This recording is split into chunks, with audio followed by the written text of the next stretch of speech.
Hey y'all, it's your travel bestie Kat, and we're welcoming Fiona today as we talk about medical tourism. It's really popular right now, and here's why people are considering it. So join us as we discuss it and share our thoughts. How are you today, Miss Fiona? I'm great. Another sea day. We are doing this at sea, and we're going to talk about medical tourism. Mm-hmm. So, what makes you an expert on medical tourism? And tell us who you are and all the fun things. Okay, I am Fiona Fox, and I own Saucy Foxy in Knoxville, Tennessee. I'm a functional master herbalist, and so I make my own tinctures, and I specialize in hormones, autoimmunes, gut health. And in our clinic, we also have a neuromuscular therapy clinic, which is medical massage, orthopedic post-op, workers' comp, all that kind of good stuff. And we also have a pediatric functional nurse practitioner on our team as well. So we've got lots of things going on, a lot of wellness stuff.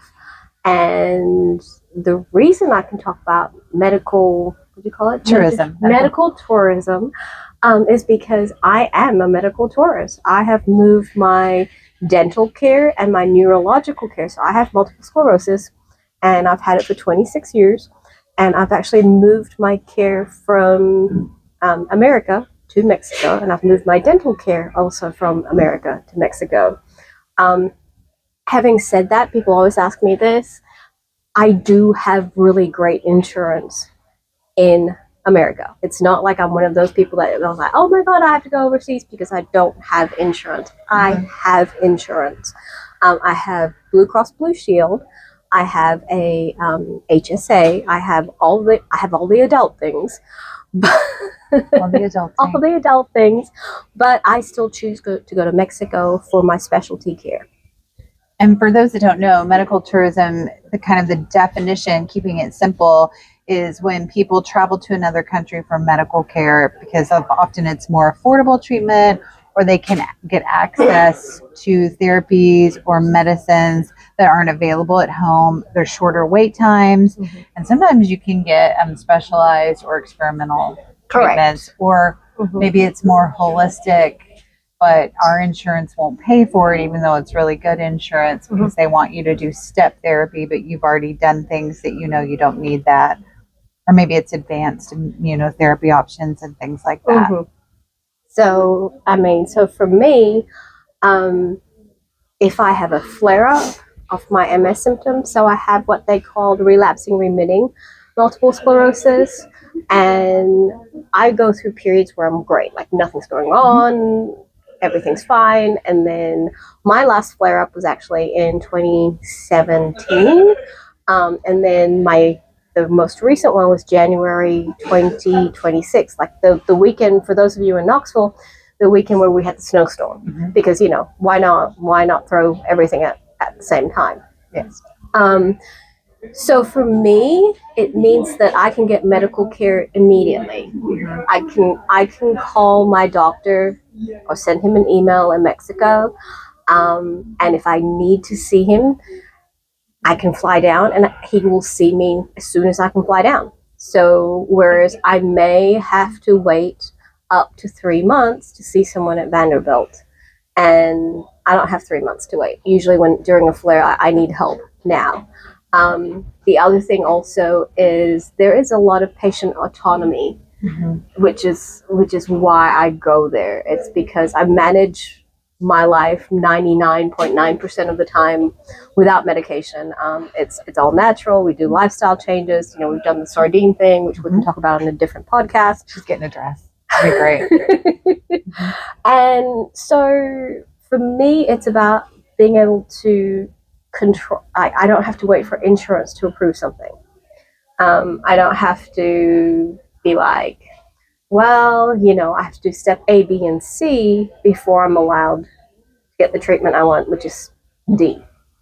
I don't have the wait times. And so those things are really, really important. Well, and I think, and you correct me if I'm wrong, but most of the time the traditional route for someone with MS is they want to put you on a disease-modifying drug. Yeah. Yeah. regimented, and if you're not taking those, then they don't want to see you. Pretty much. Okay. Yes. So that was another reason, right, for seeking outside assistance. Yeah. Because generally in the United States, this is how all the doctors would treat it. But they'll be a little more open-minded outside of the United States. I mean, we talked about everything from the pain management portion to the spasticity.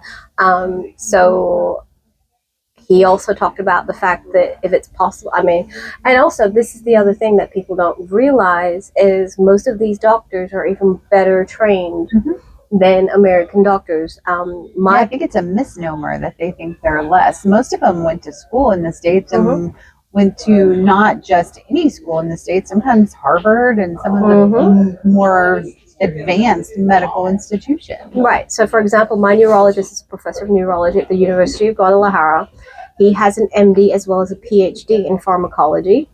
He did his MS residency at the University of Birmingham in the United Kingdom. And then he spent 2 years working at Baylor University in Texas in their MS clinic. So the man's not short on qualifications. No, and I'm a Texan, so you know Baylor's good. And he, and the other thing is, I do know that a lot of people are doing this now because he's in Guadalajara, so I fly to Guadalajara to see him. But 2 weeks a year he spends it in Tijuana, so that people can get in from San Diego to see him for their MS care. And he's open to herbal medicine. He's open to acupuncture, biofeedback therapy, medical marijuana, like basically anything that can help that would make your life better, they are in for, because they don't have to the biggest thing is they don't have to get approval from insurance. And what are the costs like compared to even with insurance? What you pay? So with insurance, a brain MRI for me, it can run me anywhere from $950 to $1,300 in Knoxville. And a brain and spine MRI in Mexico will run me about $200, $250 with no insurance. So that's a big deal. And you probably wouldn't even, you wouldn't even pay that with insurance. You'd be still paying thousands of dollars. Because you'd have to meet your deductible. And then in terms of seeing my specialty care doctor, he charges 1,200 pesos, which is $60 for the initial consultation, and that's my non-insurance rate. So straight out of pocket is $60. I cannot begin to explain to you how much it would cost me to go to see a neurologist in Tennessee. Like you've got to get the referral, then you have to go for tests, then you have to have your out-of-pocket specialty copay. So we're already about $200 or $300 in before we're even sitting down with a doctor. But that's still so much less than we would pay. Your office visit alone can sometimes just be $500 in the U.S. to see a specialist. Yes, yeah. Whereas, and they generally want that up front because they know they're not going to get it when they bill your insurance. Well, the other thing also is the waiting time. Like if something happened to me, I have access to my doctor straight away. Like even if I had to physically see him, it just take me the time to book a plane ticket, and I can be at his office and he will see me. Now, if someone has any chronic condition, not just MS, and they're looking or they're considering medical tourism, walk us through, how do they decide where to go for treatment? How do they start their research? You can always start at the universities and see who's on staff, because most of them and look up their research paper. Like if you find the person that you want to meet, so example, with my doctor, he's a very avid researcher at the university. So I typed his name into Google Scholar, and it pulled up all of his research papers, like what he's looking into. He's currently researching telomeres and the length of telomeres in MS patients and oxidative stress. So all the things that I talk about in my clinics, this is like that immediately was like, oh, this is going to be a good fit because we're focused on looking at the condition through this lens of longevity, through this lens of mitochondrial repair. So that's a good way to start. Like you're probably not as academically stocky as I am. Everyone should be academically stocky. It's okay to stalk that way. So then after that, he had a website, and then it was actually linked to Top Doctors Mexico. You can even go through a website like Top Doctors Mexico and type in who you're looking for, what specialty you're looking for, and it will spit out all these doctors, and they will facilitate you immediately making an appointment. Okay. So now do they have reviews on there? Can you talk to other patients? You can see how reviews. Was it calling the doctor's office? Like, in Mexico, so I don't speak Spanish, but I read Spanish. So I'm able to communicate with a lot of people by sending emails. But of course, my doctor's been trained in the UK and in the US. So his staff speak perfect English. Like, there was never an issue. I was going to ask that. That was my question. Like, for anyone who is nervous about going there, thinking, "Oh, I don't speak." Like, am I going to need Google Translator? What's going to happen? You could always do that. Or you could actually, because most of the medical staff in these countries have all been trained overseas in an English-speaking country.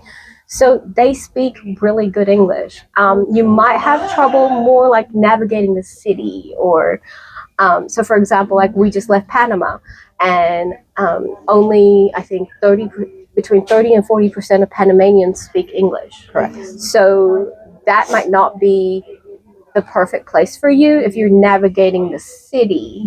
But I think in bigger cities in Mexico, like you talked about, in Guadalajara and Mexico City, they're more bilingual. Absolutely. A lot of them. I mean, and they'll for sure have someone in the office that is bilingual. Right. And even in the restaurants, they will have a wait person who's bilingual.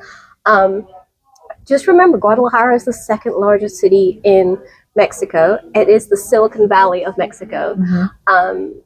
Flights fly in, I think 3 times a day, even just on American from Dallas. So there's a lot of activity there, and it's got the New York big city vibe. So you're not going into, some jungle facility. They have most of the... That's what my oldest kid's always worried about when we do something crazy like this. Yeah. He's like, seriously, what's going on in your head? I'm like, seriously, you're just wrong. Like... I mean, they have better equipment. We actually go to a dentist in Ajijic, and she was trained at Texas A&M. And we're going to forgive her for being an Aggie, but I mean, she made one mistake. Like, you still got it. We're going to love her through it. But you can get your teeth cleaned for $11. I was looking into maybe getting a whitening treatment, and in America they were saying, well, we're starting at $450. It could be up to like $600 or $650. So anyway, we were in Mexico, and I was like, you know what? While I'm here, why don't I just figure out what we're going to do? So my husband and I both got it done because we're in our 50s and our teeth are just, from age and coffee and wine. So it's not like I want glow in the dark teeth. I just wanted something refreshed. So we got it done for the both of us, and we came home with custom trays and 3 years supply of bleach for $250 for the both of us. So that's a big difference. Or another thing they do a lot of, I do know, is Invisalign. So it's actually the Invisalign brand, and I think it's like 20-something thousand in America. I want to say it's not cheap, but they do brand name Invisalign down there for I think $3,500 for the whole set. Like, when you change your little things out, because they measure your teeth. Yeah, they measure your teeth, and it's all done. They send you home with your kit. So the price difference is huge. And then people are like, well, if these doctors are so great, why aren't they in America? Well, because they want to be with their family. They have a better quality of life, and they don't have to deal with the insurance company. That's it, I think, right there, right? I mean, even a lot of doctors' offices in the United States are saying now that they're going to let you pay up front and let you deal with the insurance companies because they're just done with it. Yeah, I mean, we don't want to argue with them, but they sure don't want to argue with them. So, well, we don't accept insurance anymore in the clinic. It's, even with workers' comp, you have to pay first. We will help you fill the paperwork. We will give you everything you need for the paperwork, but it's not worth our time for us to be denied.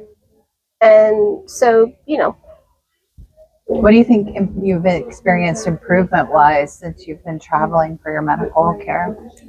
Um, I don't have the anxiety of like, if I feel like I need something, I don't have the anxiety of going there and being told no. And it's just like, well, no, because of the cost, or no, because, oh, insurance won't approve it, or no, we don't believe in that. It's being able to go there and have a conversation with somebody who genuinely cares about your health, and they will tell you if that's like, like I said to him, because he says, what are your expectations of me?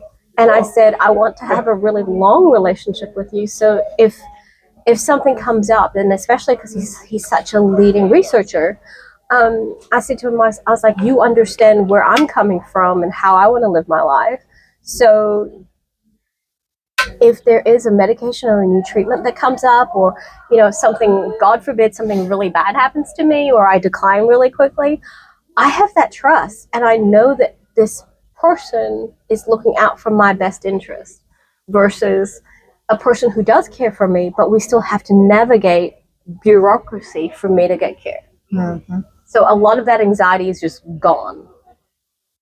Did anything not go the way you expected it?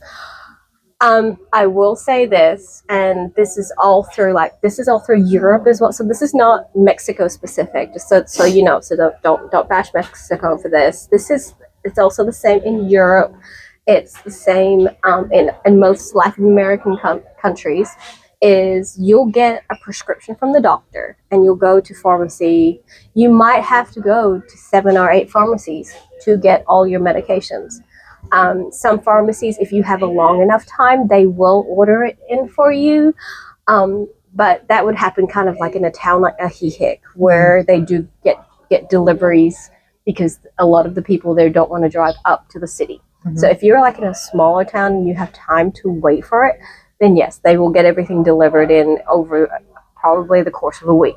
But if you are on a time crunch like I was, like if you're only there for a week or 4 or 5 days, right? So like I was only in Guadalajara for 3 days, and so I had to get everything there. And if one pharmacy didn't have it, they could pull up. So they'll be like, so for example, baclofen. I was given a prescription for enough baclofen to last me probably till the end of time, but I had to go 4 places to get it. Oh. Right, I had to get 4 places to get enough, and then I was given a corticosteroid, and again, the 4 places that I went to did not have the corticosteroid, so I went to place number 5 and number 6, and because it is such a big city, traffic's really bad. So I would say I spent a total of 8 hours driving from pharmacy to pharmacy to pharmacy. But so that would be don't wait until the day you're going to get back on the plane to go get your prescriptions filled. Yes. You might want to start working on that right away. Yes. So that was the biggest challenge. Okay. And most of the pharmacists didn't speak English.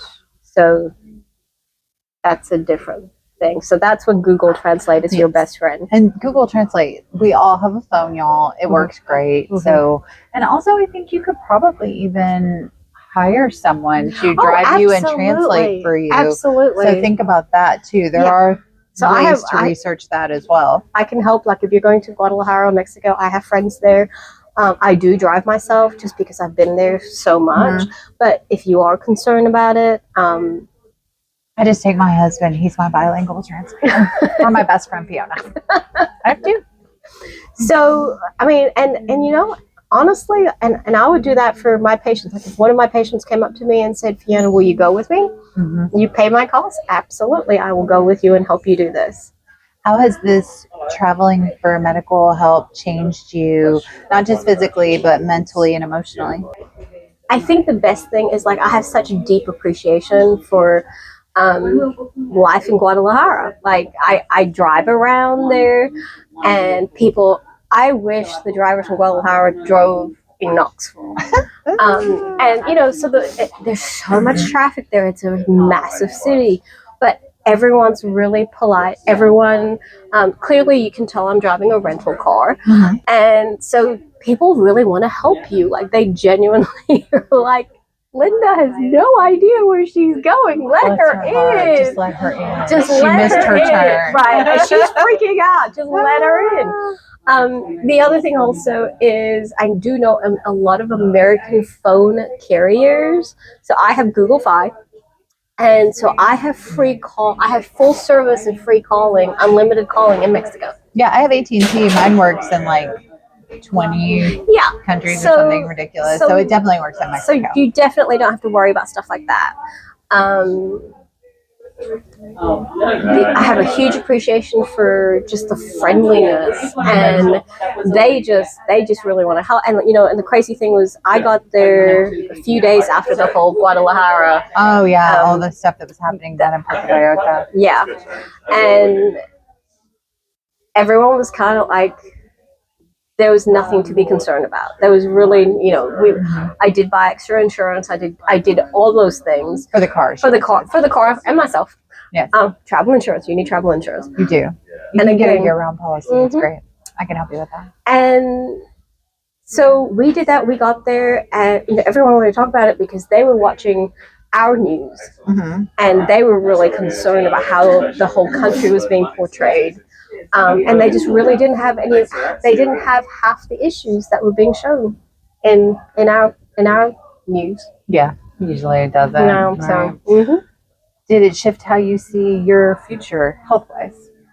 Yes. So one of the things, because my doctor does a lot of longevity studies, which is what I do too, one of the things I totally forgot about was I will be turning 60.